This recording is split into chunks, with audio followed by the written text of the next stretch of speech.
Yo les clasheurs, j'espère que vous allez bien. Aujourd'hui on va parler d'un personnage que vous connaissez très bien, j'imagine, un des 7 grands corsaires et le fils autoproclamé du grand et légendaire Barbe Blanche, à savoir Edward Weibel.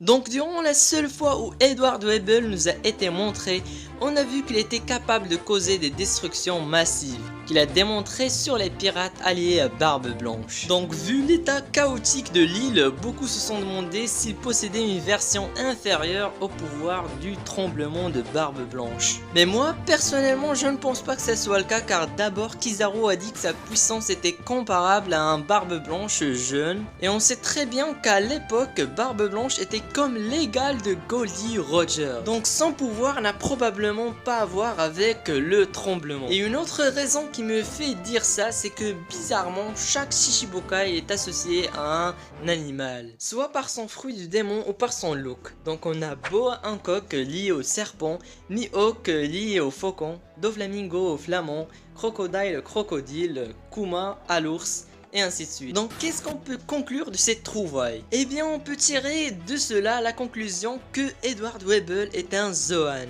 Mais lequel me diriez-vous? Eh bien le nom de Weibel, si on le traduit littéralement, ça nous donne un type de scarabée connu pour sa défense impénétrable et sa nature destructive. Et cela pourrait bien nous indiquer qu'il est puissant aussi en défense qu'en attaque. Et cela m'amène à un animal qui pourrait vous sembler ridicule, mais qui pourrait avoir un grand potentiel s'il est introduit dans l'univers de One Piece. Et c'est le porc-épic. Et oui, je pense que Weibel a mangé le Neku Neku no Mi. Et selon Wikipédia, les porcs-épics sont des rongeurs avec des fourrures épineuses qui protègent contre les prédateurs. Et si on regarde Weibel de plus près, on pourrait distinguer une longue chevelure épineuse qui ressemble à un porc-épic. Mais maintenant vous allez sûrement vous demander comment il était capable de projeter un aussi grand bateau sur l'île et comment c'est-il lié au son pouvoir. Et bien Kizaru, comme j'ai dit avant, nous a expliqué que sa force était comparable à un Barbe Blanche jeune. Ce qui voudrait dire qu'il a une force physique hallucinante et qu'il a juste soulevé le bateau et lancé de lui-même. Donc en se transformant complètement, Weibel doit être capable de couvrir tout son corps d'épines qui pourraient les projeter tout en les induisant de haki. Un peu comme a fait Doflamingo contre Luffy.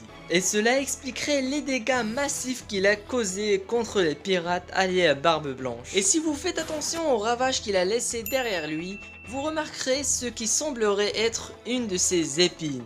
Et puis s'il avait vraiment une version inférieure du Gura Gura no Mi, le bateau qu'on a vu devrait être détruit au lieu d'avoir des fissures. Et donc les attaques physiques ne devraient pas être un problème pour Weibel. Et si on admet qu'il a ce Zoan, eh bien j'imagine aussi un éveil potentiel destructeur qui pourrait se manifester comme un genre d'élongation de ses épines. Ça veut dire qu'il pourrait prolonger ses épines et les contrôler à son aise. Un peu comme fait ce personnage qu'on a vu à Enies Lobby du CP9. Je me rappelle plus de son nom, il arrivait à contrôler ses cheveux.